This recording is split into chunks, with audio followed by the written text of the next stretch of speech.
मैंने पुनर्जन्म लेने के बाद सबसे पहला काम पागलों की तरह पढ़ाई छोड़कर अपनी बॉडी को ट्रेन करना शुरू किया। यहाँ तक कि टीचर्स की फेल करने की चेतावनी और मेरी गर्लफ्रेंड लियू रोयान के ब्रेकअप का भी मुझ पर कोई असर नहीं हुआ, क्योंकि मैं जानता था कि सिर्फ 1 महीने बाद पूरी दुनिया में अलग अलग डेविल फ्रूट्स उगने वाले हैं। उस समय जो भी डेविल फ्रूट हासिल करेगा उसे असाधारण शक्तियां मिलेंगी। पिछले जन्म में मुझे भी एक असाधारण शक्ति मिली थी, लेकिन मेरी फ्रूट एबिलिटी कमजोर थी और मेरी फिजिकल फिटनेस भी ज्यादा अच्छी नहीं थी, इसलिए मैं ज़ॉम्बी होर्ड में बुरी तरह मारा गया। अब जबकि मुझे दूसरा मौका मिला था तो जाहिर है कि मैं अपने फ्यूचर नॉलेज का पूरा फायदा उठाने वाला था और हर उस चीज को पकड़ने वाला था जिसे इस्तेमाल किया जा सके। मेरी जानकारी के मुताबिक पास ही एक डेविल फ्रूट मौजूद था, स्कूल के बगल वाली फलों की दुकान में। उस दुकान का नाम भी बड़ा अजीब था, गाइड यू टू ब्यूटीफुल। लेकिन मुझे यह नहीं पता था कि वह डेविल फ्रूट आखिर किस दिन प्रकट होगा, इसलिए मैं हर दिन उस दुकान पर कुछ फल खरीदने जाता और साथ ही यह भी देखा कि वह डेविल फ्रूट आया है या नहीं। लेकिन आज जब मैं हमेशा की तरह दुकान में घूम रहा था और पाइनएप्पल सेक्शन तक पहुंचा, तभी 2 हरी रंग की छोटी शाखाओं ने अचानक मेरा ध्यान खींच लिया। मैंने ऊपर रखे पाइनएप्पल हटाए और उन शाखाओं का असली शरीर मेरी आंखों के सामने आ गया। बिल्कुल सही, यह मेरी यादों वाली उसी डेविल फ्रूट जैसी थी। यही वन पीस दुनिया के 4 एम्परर्स में से काइडो का डेविल फ्रूट था। मैंने तेजी से बिल चुकाया और बाकी फलों से भरा एक बैग भी उठा लिया ताकि किसी को शक न हो। जैसे ही मैं दुकान से बाहर निकला, सामने एक मजबूत शरीर वाला मध्यम उम्र का आदमी दिखाई दिया, वही आदमी जो पिछले जन्म में अज़्योर ड्रैगन फ्रूट का मालिक बना था। मैंने मन ही मन राहत की सांस ली। अगर मैं थोड़ी देर और कर देता तो ये फ्रूट उसी के हाथ लग जाती। हॉस्टल लौटे ही मैंने एक पल की भी देरी नहीं की और अज़्योर ड्रैगन फ्रूट को उठाकर सीधे एक बड़ा काट लिया। उसका स्वाद ऐसा था जैसे किसी ने सूखे पानी के टैंक और गंदगी के गड्ढे को मिलाकर उसमें सड़ी हुई पोछे की कपड़े को घुमा दिया हो और फिर सीधे मुंह में ठूंस दिया हो। इतनी गंदी टेस्ट थी कि मैं लगभग वहीं उल्टी कर देता, लेकिन मैंने खुद को रोका और किसी तरह उस गूदे को निगल लिया। फिर मैंने दिल मजबूत करके उसका बचा हुआ छिलका, बीज और वो छोटी बैंगनी शाखा भी निगल ली। काफी देर बाद मैंने गहरी सांस ली। अब चमत्कार का बीज बोया जा चुका था, बाकी सिर्फ इंतजार करना था। इसके बाद मैंने मोबाइल निकाला और शॉर्ट वीडियोस तथा फोरम ब्राउजिंग शुरू कर दी। कई प्लेटफॉर्म देखने के बाद मैंने एक आईडी सर्च की और पहला वीडियो खोला। भाइयों, देख रहे हो, ये थंडर फ्रूट है। कमेंट सेक्शन में बोली लगाओ, जो ज्यादा कीमत देगा उसे मिलेगा। ये देखकर मेरा दिल तेज धड़कने लगा। हालांकि एज़्योर ड्रैगन फ्रूट मैं पहले ही खा चुका था और दूसरा डेविल फ्रूट नहीं खा सकता था, लेकिन जब अपोकलिप्स आएगा और सभी लोग इसकी असली कीमत जान जाएंगे, तब करोड़ों रुपए देकर भी एक फ्रूट नहीं मिलेगी। ये सबसे महत्वपूर्ण ट्रेडिंग रिसोर्स थी और अगर ट्रेडिंग में इस्तेमाल न भी करूं तो मैं इसे अपने माता पिता या अपनी बहन को खिला सकता था। वैसे भी दूसरी फ्रूट खाने की संभावना पूरी तरह खत्म नहीं हुई थी, बस उसके लिए ताकत और किस्मत दोनों चाहिए थी। मैंने कमेंट सेक्शन में कुछ नहीं लिखा, बल्कि सीधे उस पीले बालों वाले लड़के वांग तियानची को प्राइवेट मैसेज भेजा। भाई, ये फ्रूट बहुत बढ़िया बनाई है, बिल्कुल असली जैसी लग रही है, मैं इसे खरीदना चाहता हूँ। कमेंट सेक्शन वाले लोग सिर्फ मजाक कर रहे हैं, जो कीमत चाहिए सीधे बताओ, अगर सही लगी तो तुरंत खरीद लूंगा, उसने जवाब दिया। भाई, ये सचमुच डेविल फ्रूट है, इसकी कीमत 15 लाख है। मैंने कहा, अगर ये सच में डेविल फ्रूट है तो तुम खुद क्यों नहीं खा लेते? अगर बेचने का इरादा है तो सामान्य कीमत बताओ,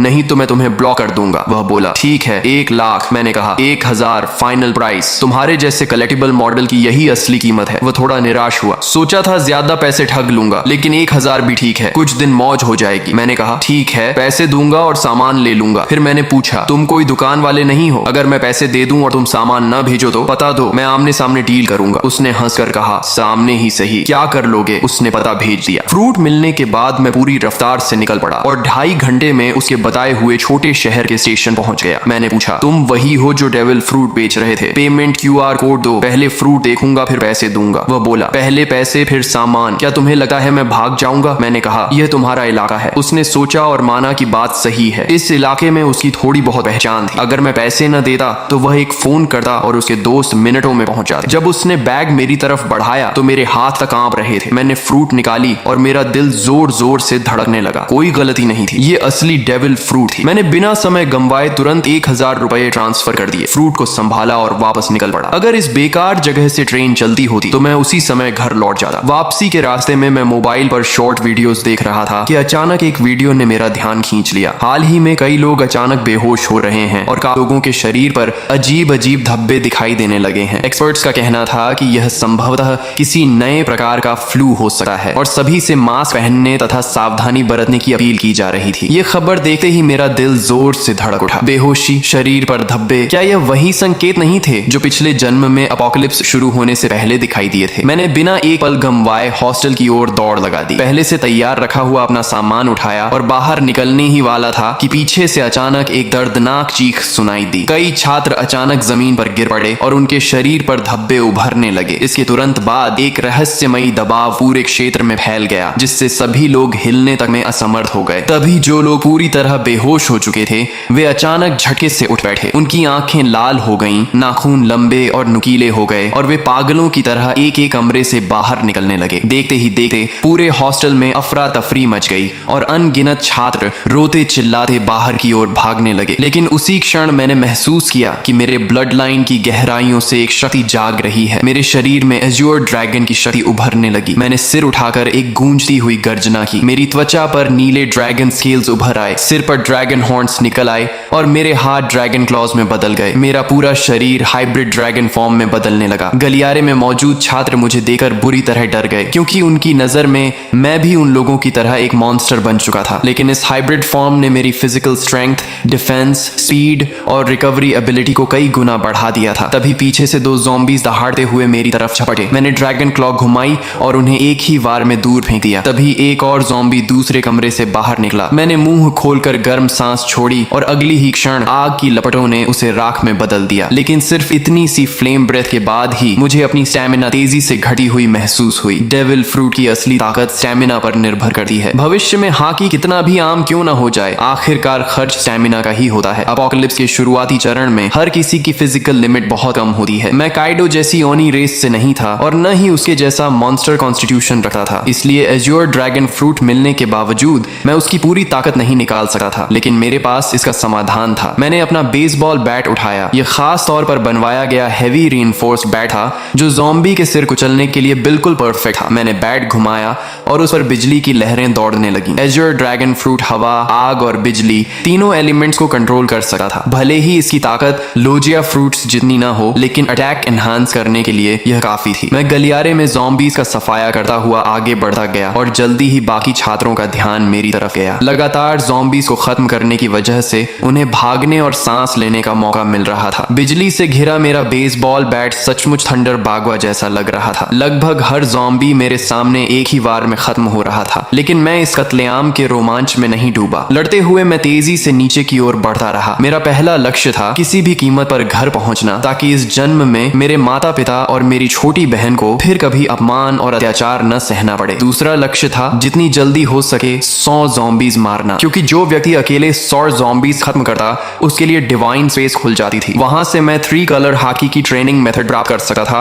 और अपनी ताकत तेजी से बढ़ा सकता था। एज्योर ड्रैगन उड़ सकता था, लेकिन मेरी मौजूदा स्टैमिना इतनी नहीं थी कि मैं उड़कर घर पहुंच सकूं। इसलिए मैं लोहे के बैट को घुमाते हुए एज्योर ड्रैगन वॉर गॉड की तरह आगे बढ़ता गया। मेरे पीछे बड़ी संख्या में छात्र जमा हो गए जो मेरे पीछे पीछे निकलना चाहते थे, लेकिन उन्हें नहीं पता था कि अपोकलिप्स में कहीं भी सेफ प्लेस नहीं होती। कई बार हॉस्टल का दरवाजा बंद करके अंदर छिपे रहना ज्यादा समय तक जिंदा रख सकता था। जब मैं हॉस्टल से बाहर निकला तो नीचे का दृश्य देखकर मेरी आंखें सिकुड़ गईं। यह स्कूल कभी एक मास ग्रेवयार्ड हुआ करता था। कैंपस में यह अफवाह मशहूर थी कि यहाँ यिन एनर्जी बहुत ज्यादा है और इसी वजह से आसपास रहने वाले लोग अक्सर बीमार पड़ जाते थे। बाद में एक फेंग शुई मास्टर ने सलाह दी थी कि यहाँ एक स्कूल बनाया जाए ताकि युवाओं की यांग एनर्जी इस जगह की यिन एनर्जी को दबा सके। लेकिन अब जो कंकाल वर्षों से जमीन के नीचे दफन थे, ज़ॉम्बी वायरस के प्रभाव से सभी जमीन फाड़कर बाहर निकल आए थे और जो भी जीवित इंसान दिख रहा था उस पर हमला कर रहे थे। कोई मुझे बचाओ! पूरे कैंपस में हाहाकार मचा हुआ था। हर कोई जान बचाने के लिए भाग रहा था। लोग घबराहट में एक दूसरे से टकरा रहे थे, लेकिन मैंने किसी पर ध्यान नहीं दिया और सीधे मेन गेट की दिशा में बढ़ता गया। रास्ते में चाहे ज़ॉम्बी मिले या स्केलेटन मॉन्स्टर, मैंने सबको अपने बैट से कुचल दिया। आखिरकार जब मैं स्कूल गेट तक पहुंचा तभी मेरा शरीर अचानक रुक गया। सिर्फ मैं ही नहीं, सभी लोग और यहाँ तक कि ज़ॉम्बीज भी वहीं थम गए। ऐसा लगा जैसे पूरे संसार का टाइम फ्रीज हो गया हो। फिर मेरी आंखों के सामने अंधेरा छा गया। Divine descent, devil fruits have arrived, divine space activated. जब मैंने दोबारा आंखें खोली तो खुद को एक रहस्यमयी स्थान में पाया। यहाँ न समय था, न दिशा, न कोई वास्तविक स्थान। केवल 2 लाइट स्क्रीन्स मौजूद थी, एक बड़ी और एक छोटी। बड़ी स्क्रीन पर लिखा था डिवाइन शॉप और छोटी स्क्रीन पर लिखा था पर्सनल पैनल। पिछले जन्म में मैं इन चीजों से भली भांति परिचित था। यह किसी अज्ञात सत्ता द्वारा दिया गया अवसर था जहां पॉइंट्स के बदले टेक्निक्स, इक्विपमेंट, स्किल्स और रिसोर्सेज खरीदे जा सकते थे। तभी घोषणा हुई, आप पहले व्यक्ति हैं जिसने 100 ज़ॉम्बीज का शिकार किया है। आपको डिवाइन रिवॉर्ड प्राप्त होगा। आपने अपोकलिप्स अपोकलिप्स शुरू होने के 10 मिनट के भीतर 100 पॉइंट्स प्राप्त कर लिए हैं, इसलिए आपको विशेष रिवॉर्ड दिया जाएगा। इसके बाद मेरे सामने 3 विकल्प आए। पहला रिवॉर्ड था परफेक्ट फ्रूट, जो मेरे एजर ड्रैगन फ्रूट को पूर्ण अवस्था में पहुंचा देता। इसके बाद फ्रूट की सभी साइड इफेक्ट्स समाप्त हो जाती। मैं सी स्टोन और सी वाटर से प्रभावित नहीं होता और यहाँ तक कि दूसरा डेविल फ्रूट भी खा सकता था बिना शरीर फटे। दूसरा रिवॉर्ड था हाकी जीनियस। इसके लिए किसी ट्रेनिंग या पॉइंट्स की जरूरत नहीं थी। मुझे तुरंत 3 कलर हाकी जागृत हो जाती और बिना अभ्यास के भी धीरे धीरे बढ़ती रहती। यदि मैं ट्रेनिंग करता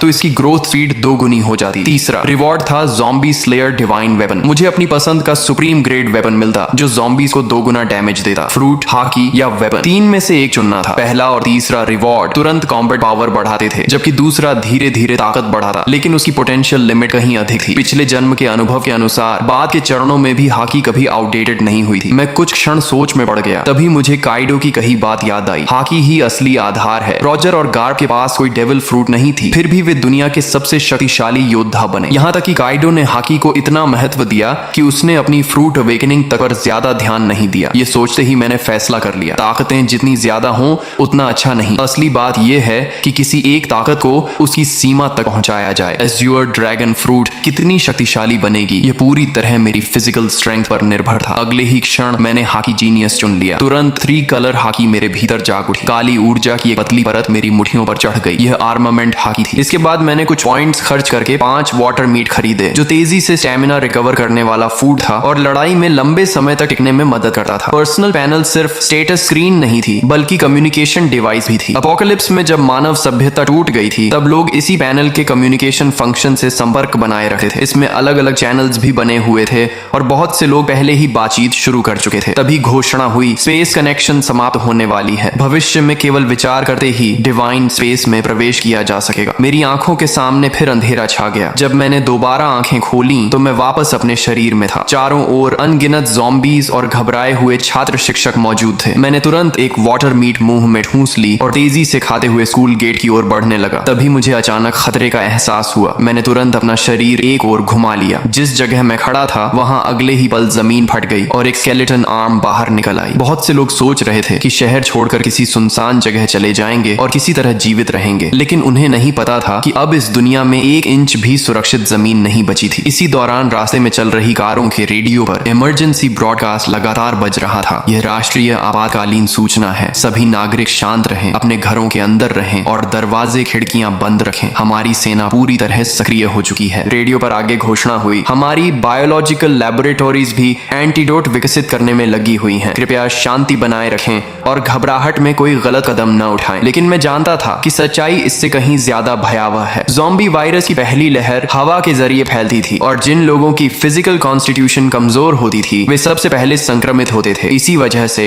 हॉस्पिटल्स और ओल्ड एज होम्स संक्रमण के सबसे बड़े केंद्र बन गए थे। अपोकलिप्स शुरू होने के बाद वायरस का मुख्य संक्रमण तरीका ब्लड ट्रांसमिशन बन जाता था। ऐसी स्थिति में सेना के जवान जिनकी फिजिकल फिटनेस सबसे अच्छी होती थी उनके संक्रमित होने की संभावना बहुत कम रहती थी। इसलिए अपोकलिप्स की शुरुआत में मिलिट्री अभी भी कुछ हद तक प्रभावी रहती थी, लेकिन मैं जानता था कि यह ज्यादा समय तक नहीं चलेगा। अगर सेना तेजी से ज़ॉम्बीज को खत्म करना चाहती तो उसे गन्स और अन्य फायर आर्म्स का इस्तेमाल करना पड़ता, लेकिन ऐसा करने पर उन्हें पॉइंट्स नहीं मिलते। पॉइंट्स के बिना वे मजबूत नहीं बन सकते थे। दूसरी तरफ ज़ॉम्बीज लगातार विकसित होते जाते और आखिरकार ऐसे स्तर पर पहुंच जाते जहां सामान्य फायर आर्म्स भी उनके सामने बेअसर हो जाती। जैसे जैसे ज़ॉम्बीज मजबूत होते, सेना कमजोर पड़ती जाती और समाज का पतन तेजी से होने लगा। इसलिए इस अपोकलिप्स में असली उम्मीद सिर्फ एक ही थी, हर इंसान को योद्धा बनना होगा और खुद ज़ॉम्बीज से लड़ना होगा। यह एक ऐसी सर्वाइवल कंपटीशन थी जिसमें केवल योग्य और शक्तिशाली लोग ही आगे बढ़ सकते थे। मेरी कार तेज रफ्तार से सड़क पर दौड़ रही थी। रास्ते में अगर कोई ज़ॉम्बी सामने आ भी जाता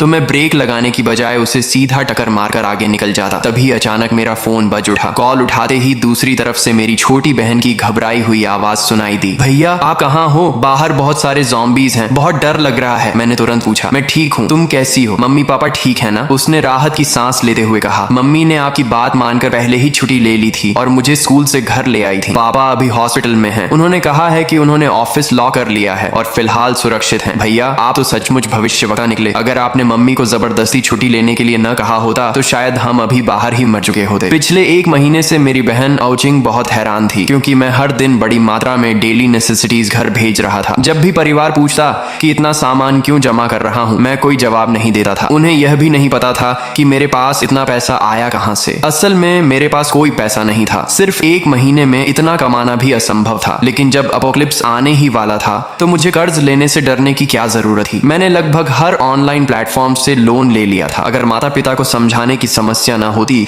तो शायद मैं घर तक गिरवी रख देता। हालांकि डिवाइन स्पेस के मौजूद होने के कारण बहुत ज्यादा रिसोर्सेज जमा करने की जरूरत भी नहीं थी। यह सामान सिर्फ इमरजेंसी के लिए था। हम बात ही कर रहे थे कि सामने एक लग्जरी कार अचानक रास्ते में कूद पड़े ज़ॉम्बी से बचने की कोशिश में पलट गई। उसी पल एक भयानक चेन कलिजन शुरू हो गई। पीछे आ रही कई गाड़ियां एक दूसरे से टकरा गईं और कुछ ही सेकंड में सड़क पर तबाही मच गई। कई लोग वहीं मारे गए। लेकिन मैं पहले से जानता था कि ऐसा होगा। अब रुकना संभव नहीं था। मैंने तुरंत अपना बैकपैक और बेसबॉल बैट पकड़ा, एज्योर ड्रैगन फॉर्म में बदल गया और कार की छत तोड़कर सीधे आसमान में उड़ गया। बादलों और धुंध ने मेरे विशाल ड्रैगन बॉडी को ऊपर उठाया और मैं तेजी से आसमान की ओर बढ़ गया। ये चमत्कारी दृश्य देखकर सड़क पर मौजूद सभी लोग स्तब्ध रह गए। पहले से भयानक कार एक्सीडेंट अब और भी ज्यादा अराजक हो गया। लेकिन मुझे नीचे हो रहे हंगामे से कोई मतलब नहीं था। मैं सीधे बादलों के बीच घुस गया और अपने घर की दिशा में उड़ने लगा। बीच बीच में मैं बैकपैक से वाटर मीट निकाल कर खाता ताकि स्टेमिना रिकवर होती रहे। मेरी मौजूदा ताकत इतनी नहीं थी कि मैं लगातार लंबे समय तक उड़ सकूं। आखिरकार जब सारी वाटर मीट खत्म हो गई तो मुझे जमीन पर उतरना पड़ा और मैं वापस ह्यूमन फॉर्म में बदल गया। मैंने आसपास नजर दौड़ाई। फिलहाल वहां कोई ज़ॉम्बी दिखाई नहीं दे रहा था। मैंने तुरंत डिवाइन स्पेस में प्रवेश किया और फिर से 5 वाटर मीट एक्सचेंज कर ली और उन्हें बैकपैक में भर लिया। इस समय मेरे बैकपैक में सिर्फ 5 वाटर मीट और एक थंडर फ्रूट थी। एक वाटर मीट खाने के बाद मैंने दोबारा उड़ान नहीं भरी, क्योंकि वाटर मीट स्टैमिना तो रिकवर कर सकती थी, लेकिन अगर लगातार उसी पर निर्भर रहा जाए तो स्टैमिना कंजम्पशन और तेज हो जाती थी। साथ ही मेंटल फटीग को यह बिल्कुल रिकवर नहीं कर सकती थी। मैंने मैप खोला और अपनी स्थिति देखी। मुझे किसी हाईवे तक पहुंचना था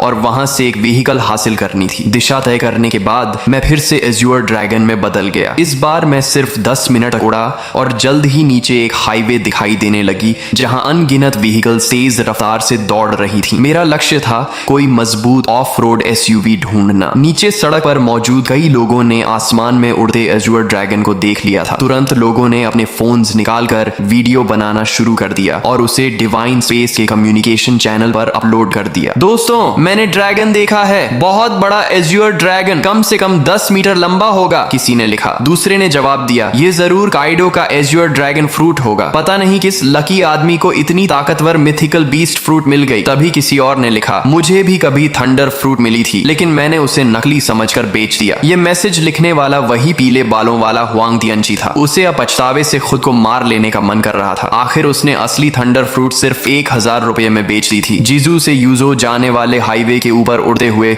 मैं आखिरकार एक बेहद मजबूत दिखने वाली ऑफ रोड एसयूवी पर नजर टिकाने ही वाला था। मैं नीचे उतरकर राइड लेने की तैयारी कर रहा था कि तभी मेरी नजर सड़क किनारे खड़े एक विशाल पेड़ पर पड़ी। वहां किसी चीज की हल्की लेकिन रहस्यमयी चमक टिमटिमा रही थी। मैंने पहले ही अनुमान लगाया था कि दुनिया में प्रकट होने वाले अधिकांश डेविल फ्रूट जोन टाइप के होंगे। हालांकि मिथिकल बीस्ट फ्रूट्स भी उतने दुर्लभ नहीं थे जितना लोग सोचते थे। आखिर दुनिया की हर संस्कृति और हर सभ्यता में अनगिनत मिथिकल क्रीचर्स, डिवाइन बीस्ट्स और डीमोनिक मॉन्स्टर्स मौजूद थे। उन सभी के आधार पर नई मिथिकल बीस्ट फ्रूट्स जन्म लेने वाली थी। लेकिन भले ही मिथिकल फ्रूट्स की संख्या बढ़ जाए, फिर भी वे सबसे शक्तिशाली फ्रूट्स में गिनी जाती थी। मैंने अपने ड्रैगन क्लॉ से उस चमकती हुई फ्रूट को तोड़ा और उससे पीछे लटके बड़े बैकपैक में रख लिया। जब मेरे पॉइंट्स 1000 तक पहुंच जाएंगे तब डिवाइन स्पेस में एक नया फंक्शन अनलॉक होगा, डेविल फ्रूट आइडेंटिफिकेशन। उसकी मदद से मैं किसी भी फ्रूट की एबिलिटी पहले से जान सकता था और किसी बेकार फ्रूट को खाने से बच सकता था। हालांकि यह सुविधा बहुत महंगी थी। हर आइडेंटिफिकेशन के लिए पूरे 1000 पॉइंट्स खर्च करने पड़ते थे। मैं दोबारा उस ऑफ रोड एसयूवी का पीछा करने ही वाला था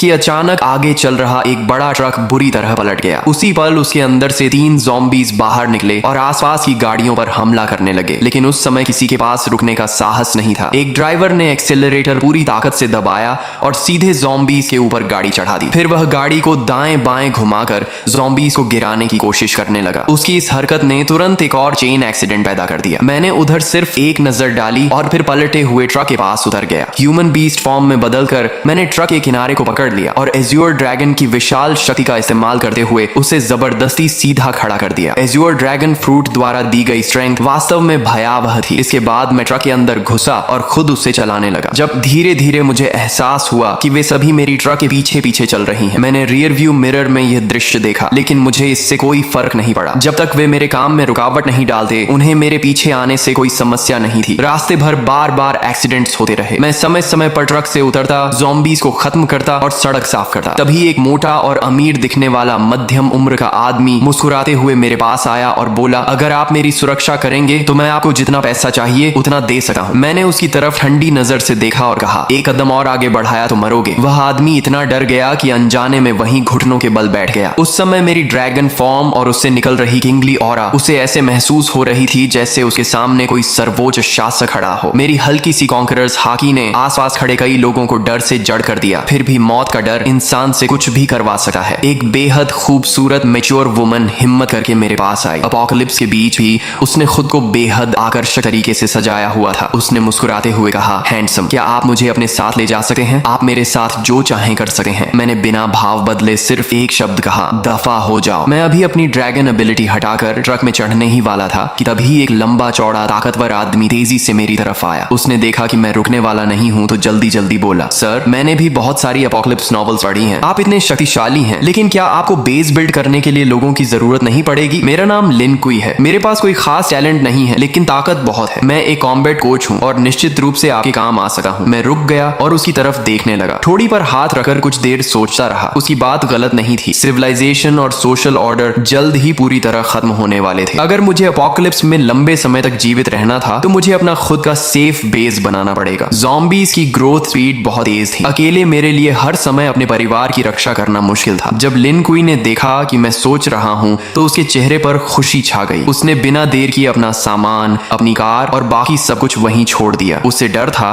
कि अगर उसने एक पल भी देरी की तो मैं उसे छोड़कर चला जाऊंगा। वह इतना सावधान था कि फ्रंट सीट पर बैठने की हिम्मत भी नहीं कर सका। अपनी फिजिकल फिटनेस का इस्तेमाल करते हुए सीधे ट्रक के पीछे वाले कार्गो एरिया में चढ़ गया। लिन कुई की सफलता देखकर बाकी लोगों को भी उम्मीद नजर आने लगी। उन्हें लगा कि मैं पूरी तरह निर्दयी नहीं हूँ। तभी वह अमीर मध्यम उम्र का आदमी फिर कुछ कहने ही वाला था कि मैंने उसे बीच में रोक दिया। अगर मैं लोगों को भर्ती भी करूंगा तो किसी को सिर्फ उसके शब्दों पर नहीं चुनूंगा। शुरुआती चरण में एक आदमी ही काफी है और उसकी लॉयल्टी भी अभी साबित नहीं हुई है। उसे समय के साथ परखा जाएगा। तभी वह खूबसूरत महिला फिर आगे आई और दृढ़ आवाज में बोली, कृपया मुझे एक मौका दीजिए। मेरी क्षमता और मेरी जान दोनों आपके लक्ष्य पूरे करने के लिए समर्पित रहेंगी। उसकी आंखों में झलकता दृढ़ निश्चय देकर मुझे एहसास हुआ कि यह महिला साधारण नहीं है। शायद इसमें वाकई कुछ खास था। मैंने कुछ सेकंड तक उसे ध्यान से देखा और फिर कहा, गाड़ी में चढ़ जाओ। महिला खुशी से झूम उठी, लेकिन मेरी अनुमति के बिना वह भी फ्रंट सीट पर नहीं बैठी। उसने अपनी पूरी ताकत लगाकर ट्रक के पीछे वाले कार्गो एरिया में चढ़ना शुरू कर दिया। मैं यह सब देखकर मन ही मन सिर हिलाने लगा। शायद यह महिला सिर्फ एक सुंदर चेहरा नहीं थी। पीछे खड़े कई लोग भी इन दोनों की तरह मेरे साथ जाना चाहते थे। लेकिन जैसे ही मैंने हल्की सी कॉन्करर्स हाकी छोड़ी, सभी डर के मारे जमीन पर गिर पड़े। उनमें से किसी ने कांपती आवाज में कहा, हे भगवान, इस बॉस ने तो कॉन्करर्स हाकी भी जगा ली है। कुछ अनुभवी वन पीस फैंस तुरंत इस किंगली ऑरा को पहचान गए। मैं वापस ड्राइवर सीट पर बैठा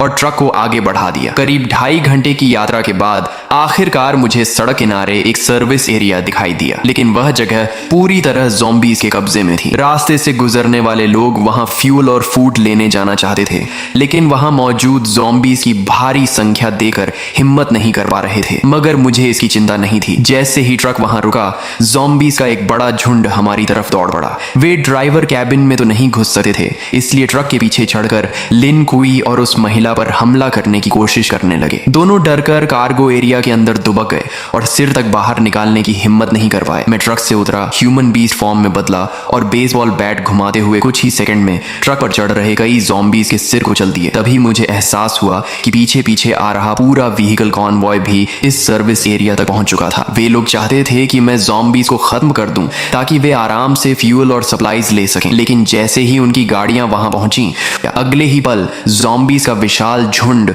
उन गाड़ियों की ओर टूट पड़ा और मजबूर होकर वह पूरा व्हीकल कॉन्वॉय सर्विस एरिया छोड़कर आगे निकल गया। उधर मैं एक एक वार में ज़ॉम्बीज को खत्म करता गया और कुछ ही देर में पूरे सर्विस एरिया को साफ कर दिया। सिर्फ एक ज़ॉम्बी मैंने लिन कुई के लिए छोड़ी ताकि वह प्रैक्टिस कर सके। आखिर वह एक कॉम्बैट कोच था, इसलिए उसकी स्ट्रेंथ, स्पीड और कॉम्बैट रिफ्लेक्सेस वाकई अच्छे थे। जब तक मैं फ्यूल भरकर लौटा, तब तक उसने भी उस ज़ॉम्बी को सफलतापूर्वक मार गिराया था। सप्लाईज इकट्ठा करने के बाद मैंने आखिरकार उस छिपाव पहने खूबसूरत महिला का नाम पूछा। हालांकि वह दिखने में पतली दुबली थी और पहली नजर में ज्यादा उपयोगी नहीं लगी थी, लेकिन जब से वह मेरी ट्रक पर चढ़ी थी, उसने खुद को काफी अच्छा साबित किया था। ज़ॉम्बीज के ट्रक पर चढ़ने के दौरान भी उसने चीख पुकार नहीं मचाई थी। इससे मेरे मन में उसके लिए सम्मान थोड़ा और बढ़ गया। जैसे ही मैंने उसका नाम पूछा, उसने तुरंत जवाब दिया, मेरा नाम लियू मेंकियन है। मैंने कहा, अब से फ्रंट सीट पर बैठो, ट्रक के कार्गो एरिया में चढ़ने की जरूरत नहीं है। ये सुनते ही उसने सिर झुकाकर कहा, जी मास्टर। उसके मुंह से निकला यह संबोधन मुझे फिर से चौंका गया। उसने मेरा नाम तक नहीं पूछा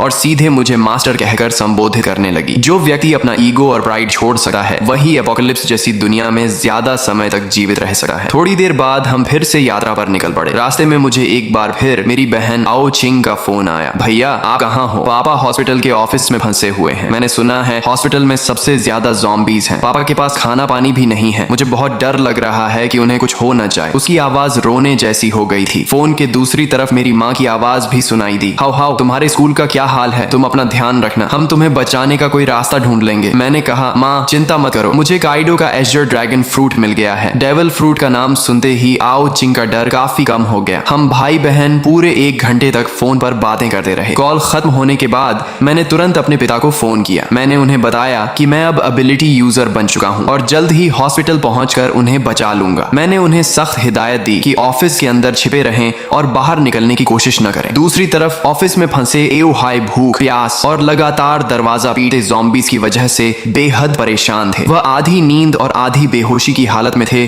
कि तभी मेरा फोन आया। मेरा नाम देखते ही उनमें जान आ गई। जब मैंने उन्हें वीडियो कॉल की और उन्होंने मुझे ड्रैगन ह्यूमन फॉर्म में ज़ॉम्बीज का सफाया करते देखा, तब जाकर उनके दिल को सुकून मिला। उन्होंने मुझे अपने ऑफिस का रास्ता बताया। मैं तेजी से हॉस्पिटल के एक कोने में बने ऑफिस तक पहुंच गया। वहां 12 ज़ॉम्बीज लगातार दरवाजा तोड़ने की कोशिश कर रहे थे। दरवाजे में कई बड़े छेद भी हो चुके थे। अगर अंदर से टेबल्स और चेयर्स लगाकर उससे ब्लॉक न किया गया होता तो ज़ॉम्बीज कब के अंदर घुसकर पापा को टुकड़े टुकड़े कर चुके होते। मैंने बेसबॉल बैट घुमाई और कुछ ही सेकंड में उन सभी ज़ॉम्बीज के सिर तोड़ डाले। फिर एक जोरदार किक मारकर ऑफिस का दरवाजा खोल दिया। अंदर मौजूद पापा की हालत जरूर खराब थी, लेकिन वे पूरी तरह सुरक्षित थे। मेरे लिए यही सबसे बड़ी खुशखबरी थी। एओ हाई वाटर मीट खाते हुए बोले, तो ये वही डेविल फ्रूट एबिलिटी है जिसके बारे में तुम और आओ चिंग बात कर रहे थे। ऑफिस में फंसे रहने के दौरान उन्होंने डिवाइन स्पेस के कम्युनिकेशन चैनल्स में बहुत सारे वीडियोस और डिस्कशंस देख लिए थे, इसलिए उन्हें वन पीस और डेविल फ्रूट्स के बारे में कुछ जानकारी हो गई थी। मैं हंस पड़ा और एक और अंदर घुसे ज़ॉम्बी का सिर बैट से कुचलते हुए बोला, कैसा लगा आपका बेटा? कूल है ना? आओ हाई मुस्कुराकर बोले, बहुत कूल है बदमाश। अपोकलिप्स शुरू होने के बाद उन्होंने अपनी आंखों से अनगिनत लोगों को ज़ॉम्बीज के हाथों मरते देखा था। ऐसे में उनका पूरा परिवार अभी तक सुरक्षित था। यही उनके लिए सबसे बड़ी खुशी थी। हॉस्पिटल से बाहर निकलते समय मैंने देखा कि कई बिल्डिंग्स के दरवाजों और खिड़कियों के पीछे लोग छिपे हुए बाहर झांक रहे थे। जब उन्होंने एओ हाई को एक ड्रैगन मैन के साथ जाते देखा और यह भी देखा कि वह ड्रैगन मैन कितनी आसानी से ज़ॉम्बीज को मार रहा है, तो कई लोग मदद के लिए चिल्लाने लगे, ओल्ड हाई हमें भी बचा लो। आओ हाई के चेहरे पर दया की झलक दिखाई दी। उन्होंने कहा, हाओ इन्हें भी बचा लो, ये सब मेरे कॉलीग्स हैं, बहुत बेचारे हैं। मैंने ठंडे स्वर में जवाब दिया, बचाकर क्या करूंगा? क्या मैं इन्हें एक एक करके इनके घर भी छोड़ूंगा? और अगर घर पहुंच भी गए तो क्या वे निश्चित रूप से जिंदा रह पाएंगे? मैंने उनकी पुकारों को अनसुना किया और पापा को लेकर आगे बढ़ गया। रास्ते में हम उस कमरे के पास पहुंचे जहां लिन कुई और लियू मेंकियन छिपे हुए थे। मैंने दरवाजे पर हमला कर रहे ज़ॉम्बीज को खत्म किया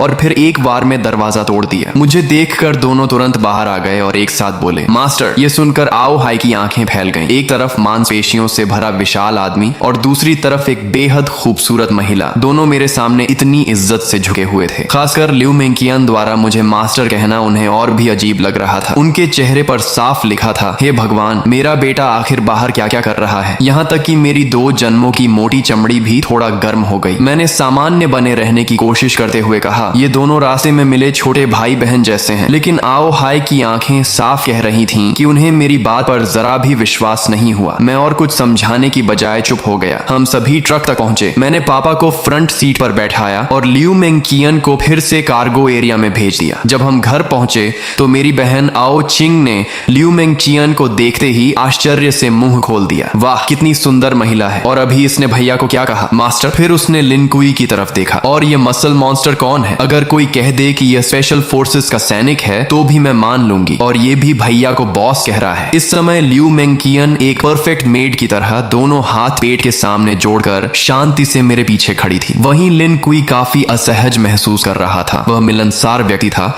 लेकिन यह उसके बॉस का परिवार था, इसलिए उसे समझ नहीं आ रहा था कि कैसे व्यवहार करे। आखिर मेरी माँ लियू यून ने स्थिति संभाली और मुस्कुराते हुए कहा, सबको भूख लगी होगी ना? जैसे ही उन्हें पता चला था कि मैं और पापा लौट रहे हैं, उन्होंने सोना सोना छोड़ दिया और पूरी रात खाना बनाने में लगा दी थी ताकि हम दोनों गर्म खाना खा सकें। लेकिन उन्हें यह उम्मीद नहीं थी कि मैं 2 और लोगों को साथ ले आऊंगा, इसलिए खाना थोड़ा कम पड़ रहा था। अच्छी बात यह थी कि मैंने पहले से बहुत सारे कैंड फूड्स जमा कर रखे थे। कुछ कैंस खोलकर माँ ने पूरा बड़ा डिनर तैयार कर दिया। जब मैंने देखा कि लिन कुई और ल्यू मेंकियन अभी भी किनारे खड़े हैं तो मैंने उन्हें भी खाने के लिए बुलाया। लिन कुई आगे बढ़ने ही वाला था कि ल्यू मेंकियन बोली, मुझे थोड़ा कैंड फूड दे दीजिए, मैं मास्टर के साथ एक ही टेबल पर नहीं बैठ सकती। ये सुनते ही कमरे में मौजूद सभी लोग स्तब्ध रह गए। आओचिंग की नजरें मेरे और ल्यू मेंकियन के चेहरे पर बार बार घूमने लगी। फिर शरारती मुस्कान के साथ बोली, अब मैं समझ गई, इसे फ्लर्टिंग कहते हैं। उसकी बात पूरी होने से पहले ही मैंने उसके सिर पर हल्का सा नॉक मार दिया। वह दर्द से आंखों में आंसू भरकर मेरा हाथ पकड़कर काटने लगी। डिनर खत्म होने के बाद मैंने बैकपैक से 2 डेविल फ्रूट्स निकाली। मेरे पास अभी 2 डेविल फ्रूट्स हैं, एक थंडर फ्रूट है और दूसरी की एबिलिटी अभी पता नहीं है। तुम लोग इनमें से खा लो। यह सुनकर लिन कुई और ल्यू मेंकियन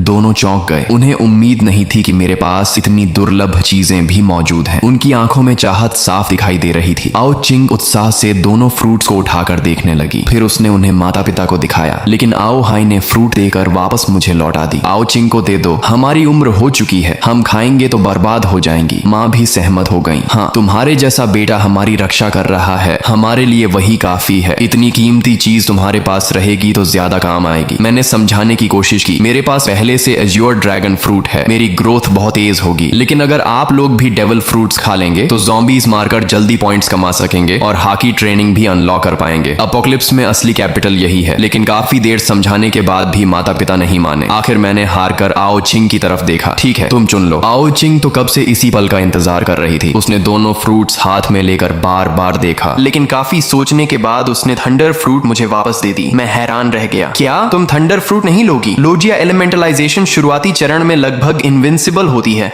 और दूसरी फ्रूट की एबिलिटी क्या है यह भी नहीं पता। आओ चिंग मुस्कुराकर बोली, डिवाइन स्पेस में डीमन रिमूवल पोशन मिलती है, उससे डेविल फ्रूट की साइड इफेक्ट्स हट सकती हैं और इंसान दूसरी फ्रूट भी खा सकता है। भैया आप इतने मजबूत हो कि वह पोशन जरूर हासिल कर लोगे। थंडर फ्रूट आपके लिए ज्यादा उपयुक्त है, मैं दूसरी फ्रूट खा लूंगी। मैंने कुछ देर सोचा और कहा, ठीक है, लेकिन पहले इसकी आइडेंटिफिकेशन कर लेते हैं। अगर एबिलिटी अच्छी हुई तो तुम खा लेना। डेविल फ्रूट आइडेंटिफिकेशन 1000 पॉइंट्स के बाद अनलॉक होती थी। आओ चिंग को यह बात पता नहीं थी क्योंकि उसके पास अभी कोई पॉइंट्स नहीं थी। लेकिन मैं स्कूल से लेकर हॉस्पिटल तक ज़ॉम्बीज का इतना सफाया कर चुका था कि मेरे पॉइंट्स 1000 से भी ज्यादा हो चुके थे। तभी आओ चिंग ने जल्दी से सिर हिलाया, नहीं, 1000 पॉइंट्स बहुत ज्यादा हैं। इतना कहकर उसने मेरे जवाब का इंतजार तक नहीं किया। उसने तुरंत उस सुनहरी मकई जैसी दिखने वाली डेविल फ्रूट उठाई और एक बड़ा टुकड़ा काटकर निगल लिया। ये देखकर मैं घबरा गया। मुझे बिल्कुल उम्मीद नहीं थी कि वह सीधे फ्रूट खा लेगी। अगर यह कोई कमजोर एबिलिटी निकली तो बाद में पछताने का भी मौका नहीं मिलेगा। लेकिन अब बहुत देर हो चुकी थी। आओ चिंग फ्रूट का गूदा निगल चुकी थी। मैं केवल मन ही मन प्रार्थना कर सकता था